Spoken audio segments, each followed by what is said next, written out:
SIR ಇವತ್ತಿನಿಂದ ರಾಜ್ಯದಲ್ಲಿ ಆರಂಭವಾಗ್ತಾ ಇದೆ. ಕೇವಲ ನಮ್ಮ ರಾಜ್ಯದಲ್ಲಿ ಅಷ್ಟೇ ಅಲ್ಲ, 16 ರಾಜ್ಯಗಳಲ್ಲಿ 3 ಕೇಂದ್ರಾಡಳಿತ ಪ್ರದೇಶಗಳಲ್ಲಿ ಏಕಕಾಲದಲ್ಲಿ ಆರಂಭವಾಗ್ತಾ ಇದೆ. ಜುಲೈ 29ರವರೆಗೂ ಇರುತ್ತೆ. ನಿಮ್ಮ ದಾಖಲೆಗಳನ್ನು ಸರಿಯಾಗಿ ಕೊಡಿ. ಡಾಕ್ಯುಮೆಂಟ್ಸ್ ಏನು ಕೊಡಬೇಕಾಗಿಲ್ಲ. ಅವ್ರು ಬರುವಂಥ ಅರ್ಜಿಯಲ್ಲಿ ಸರಿಯಾದಂಥ ಮಾಹಿತಿಗಳನ್ನು ಕೊಡಿ. ಸುಳ್ಳು ಮಾಹಿತಿಗಳನ್ನು ಕೊಡಕ್ಕೆ ಹೋಗಬೇಡಿ. ಡಿ.ಕೆ. ಶಿವಕುಮಾರ್ ಅವರು ಕೂಡ ಭಾಗಿಯಾಗಿದ್ದಾರೆ. ಸದಾಶಿವನಗರ ನಿವಾಸದಲ್ಲಿ ಎಸ್ಐಆರ್ ಪ್ರಕ್ರಿಯೆ ನಡೀತಾ ಇದೆ. ರಾಮನಗರ ಡಿಸಿ, ಕನಕಪುರ ತಹಶೀಲ್ದಾರ್, ಬಿಎಲ್ಒ ಭಾಗಿಯಾಗಿದ್ದಾರೆ. ವೋಟರ್ ಲಿಸ್ಟ್ ಪರಿಶೀಲಿಸಿದ್ದಾರೆ. ಸಿಎಂ ಡಿ.ಕೆ. ಶಿವಕುಮಾರ್ ಅವರು ಫಾರ್ಮ್ 8 ಅನ್ನು ಪಡೆದು ಕೈಯಲ್ಲೇ ಅರ್ಜಿಯನ್ನ ಡಿ.ಕೆ. ಶಿವಕುಮಾರ್ ಅವರು ತುಂಬಿದ್ದಾರೆ. ಎಸ್ಐಆರ್ ಪ್ರಕ್ರಿಯೆಯಲ್ಲಿ ಸಿಎಂ ಡಿ.ಕೆ. ಶಿವಕುಮಾರ್ ಅವರು ಭಾಗಿಯಾಗಿದ್ದಾರೆ. ಸದಾಶಿವನಗರದ ಅವರ ನಿವಾಸದಲ್ಲಿ ಎಸ್ಐಆರ್ ಪ್ರಕ್ರಿಯೆ ನಡೀತಾ ಇದೆ. ರಾಮನಗರ ಡಿಸಿ, ಕನಕಪುರ ತಹಶೀಲ್ದಾರ್, ಬಿಎಲ್ಒ ಇದರಲ್ಲಿ ಭಾಗಿಯಾಗಿದ್ದಾರೆ. ನೋಡ್ತಾ ಇದ್ರ ದೃಶ್ಯದಲ್ಲಿ ಸದಾಶಿವನಗರದ ನಿವಾಸದಲ್ಲಿ ಎಸ್ಐಆರ್ ಪ್ರಕ್ರಿಯೆ ನಡೀತಾ ಇರೋದು. ಮಾನ್ಯ ಮುಖ್ಯಮಂತ್ರಿಗಳು ಇದರಲ್ಲಿ ಸ್ವತಃ ಅವರೇ ಅರ್ಜಿಯನ್ನು ಭರ್ತಿಯನ್ನು ಮಾಡ್ತಾ ಇರೋದು. ಪೂರ್ತಿಯಾಗಿ ಏನಾಗಿದೆ ಏನಿಲ್ಲ ಅಂತ ನೋಡಿದ್ದಾರೆ. ಫಾರ್ಮ್ 8 ತುಂಬುವಂಥ ಕೆಲಸವನ್ನು ಮಾಡಿದ್ದಾರೆ.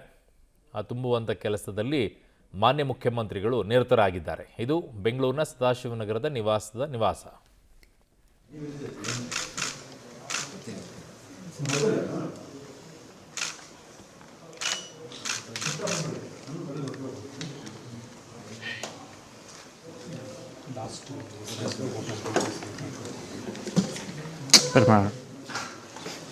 ನಾನು ನನ್ನ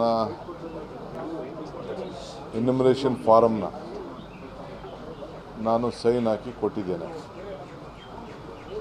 ಸ್ವಲ್ಪ ಮಾಹಿತಿಯನ್ನು ಎಲ್ಲರಿಗೂ ಕೂಡ ನಾನು ಮನವಿ ಮಾಡಿಕೊಳ್ಳೋದು, ನೀವು ವಾಪಸ್ಸು ನಿಮ್ಮ ಹಳೆ ನಂಬರ್ ವೋಟರ್ ಲಿಸ್ಟ್ ಟೈಮಲ್ಲಿ ಯಾವಾಗ ಫೋನ್ ನಂಬರ್ ಕೊಟ್ಟಿರ್ತೀರಿ, ನೀವು ಡೌನ್ಲೋಡ್ ಮಾಡ್ಕೊಳ್ಬೇಕಾದಾಗ ನೀವೇ ಸ್ವಂತ ಡೌನ್ಲೋಡ್ ಮಾಡ್ಕೊಳ್ಬೇಕಾದ್ರೆ ಹಳೆ ಫೋನ್ ನಂಬರ್ನ ನೀವು ಕೊಡಬೇಕಾಗ್ತದೆ. ಮತದಾರರ ಹೆಸರನ್ನ ಜೊತೆಗೆ ಮೊಬೈಲ್ ನಂಬರ್ ಕೂಡ ಹಿಂದೆ ಲಿಂಕ್ ಆಗಿದೆ. ಇಲ್ಲ ಈಗ ಬೇಕಾದ್ರೆ ಅವ್ರಿಗೆ ನಮ್ಮ ಅಧಿಕಾರಿಗಳಿಗೆ ಹೇಳಿ ಹೊಸ ನಂಬರ್ನ ನೀವು ಆ್ಯಡ್ ಮಾಡ್ಕೊಳ್ಳಿಕ್ಕೆ ಒಂದು ಅವಕಾಶ ಇದೆ. ಯಾವ ನಂಬರ್ ಕೊಟ್ಟಿರ್ತೀರಿ ಆ ನಂಬರ್ಗೆ OTP ಕೂಡ ಬರೋಂಥ ಒಂದು ಅವಕಾಶ ಇದೆ. ಸೊ ನೀವು ಹೊಸ ಎನ್ಯುಮರೇಷನ್ ಫಾರಮ್ ಕೂಡ ನೀವು ಡೌನ್ಲೋಡ್ ಮಾಡ್ಕೊಳ್ಳಿಕ್ಕೆ ಅವಕಾಶ ಇದೆ. ಹೆಸರಲ್ಲಿ ತಿದ್ದುಪಡಿ ಮಾಡ್ಕೊಳ್ಳಿಕ್ಕೆ ಕೂಡ ಅವಕಾಶ ಇದೆ. BLA, BLO ಹಾಗೂ ಸೂಪರ್ವೈಸರ್ ಅವರೆಲ್ಲರೂ ಕೂಡ ವಾಟ್ಸಪ್ ಗ್ರೂಪ್ಗಳನ್ನು ಈಗಾಗಲೇ ಮಾಡಿಕೊಂಡಿದ್ದಾರೆ. ನೀವು ಕೂಡ ಮಾಡ್ಕೊಳ್ಬೋದು. ಅದರಲ್ಲಿ ಕುಟುಂಬದ ಸದಸ್ಯಗಳು, ಈಗ ನಾನು ನನ್ನ ಮನೇಲಿ ಇದ್ದೆ, ನನ್ನ ಮಕ್ಕಳು ಹೊರಗಡೆ ಹೋಗಿದ್ದಾರೆ, ಇಲ್ಲ ನಮ್ಮ ತಾಯಿ ಇಲ್ಲಿಲ್ಲ. ಸೊ ಯಾರು ಒಬ್ಬರು ಅದಕ್ಕೆ ಜವಾಬ್ದಾರಿ ಸ್ಥಾನದಲ್ಲಿರೋರು ಅದಕ್ಕೆ ಸಿಗ್ನೇಚರ್ ಮಾಡೋದು ಕೂಡ ಅದು ಸ್ವೀಕಾರ ಮಾಡಿಕೊಳ್ತಾರೆ. ನನ್ನ ಸಹೋದ್ಯೋಗಿ ಈಗ ಪೊಲಿಟಿಕಲ್ ಬ್ಯೂರೋ ಹೆಡ್ ಆಗಿರುವಂಥ ರವೀಶ್ ನನ್ನ ಸಂಪರ್ಕಕ್ಕೆ ಸಿಗ್ತಾ ಇದ್ದಾರೆ. ರವೀಶ್, ಮಾನ್ಯ ಮುಖ್ಯಮಂತ್ರಿಗಳ ಈ ಬಳಿಯಿಂದನೇ ಆರಂಭವಾಗಿದೆ ಈಗ. ಸೊ ರಾಜ್ಯದಲ್ಲಿ ಯಾವ ರೀತಿಯಾಗಿ ನಡೀತಾ ಇದೆ ಎಸ್ಐಆರ್? ಅರುಣ್, ಪ್ರಮುಖವಾಗಿರ್ತಕ್ಕಂಥದ್ದು ಪ್ರತಿ ಮನೆಗೂ ಕೂಡ ಒಂದು ರೀತಿಯಲ್ಲಿ ಗಣತಿ ನಮೂನೆಯನ್ನು ವಿತರಣೆ ಮಾಡೋದಕ್ಕೆ ಈಗಾಗಲೇ ಚುನಾವಣಾ ಆಯೋಗ ಆದೇಶ ಮಾಡಿರ್ತಕ್ಕಂಥದ್ದು. ಹಾಗಾಗಿ ಎಲ್ಲ BLOಗಳು ಕೂಡ ಆ ಒಂದು ನಮೂನೆಯನ್ನು ತೆಗೆದುಕೊಂಡು ಹೋಗ್ತಾರೆ. ಅಂದರೆ ಎಲ್ಲ ಒಂದು ಕಡೆ ಮನೆಗಳಲ್ಲಿ ಇಲ್ದಂಥ ಸಂದರ್ಭದಲ್ಲೂ ಕೂಡ ರೆಡ್ ಸ್ಟಿಕ್ಕರ್ನ ಅಂಟಿಸ್ತಾರೆ. ಅದರಲ್ಲಿ 3 ದಿನಾಂಕಗಳನ್ನು BLOಗಳೇ ಕೊಡ್ತಾರೆ. ಅಂದರೆ ನಾವು ಈ ದಿನಾಂಕಗಳಂದು ಬರ್ತೇವೆ, ಈ ದಿನಾಂಕಗಳಲ್ಲಿ ನಿಮ್ಗೆ ಯಾವುದು ಸಾಧ್ಯ ಆಗುತ್ತೋ ಆ ದಿನಾಂಕಗಳು ಇರಬೇಕು ಅಂತಲೂ ಕೂಡ ಆ ಒಂದು ನಮೂನೆ ಸ್ಟಿಕ್ಕರ್ಲಿ ಇರುತ್ತೆ. ಅಂದರೆ 2 ಸ್ಟಿಕ್ಕರ್, ನೇರಳೆ ಬಣ್ಣದ ಸ್ಟಿಕ್ಕರ್ನಲ್ಲಿ ಮನೆಗೆ ಬಂದಂಥ ಸಂದರ್ಭದಲ್ಲಿ ಆ ಒಂದು ಮನೆಯ ಕುಟುಂಬದವರು ಇದ್ದದಕ್ಕೆ ನೇರಳೆ ಬಣ್ಣದ ಸ್ಟಿಕ್ಕರ್ ಅಂಟಿಸ್ತಾರೆ. ಇಲ್ಲ ಅಂದರೆ ರೆಡ್ ಸ್ಟಿಕ್ಕರನ್ನು ಅಂಟಿಸಿರ್ತಾರೆ ಈ ಸಂದರ್ಭದಲ್ಲಿ. ಅಂದರೆ ಪ್ರಮುಖವಾಗಿರ್ತಕ್ಕಂಥದ್ದು ರೆಡ್ ಸ್ಟಿಕ್ಕರ್ ಕೊಟ್ಟಂಥ ಸಂದರ್ಭದಲ್ಲಿ 3 ದಿನಾಂಕಗಳನ್ನು ಕೊಟ್ಟು ನಾವು ನಿಮ್ಮ ಮನೆಗೆ SIR ಪ್ರಕ್ರಿಯೆ ಮಾಡೋದಕ್ಕೆ ಬರ್ತೀವಿ ಅಂತ.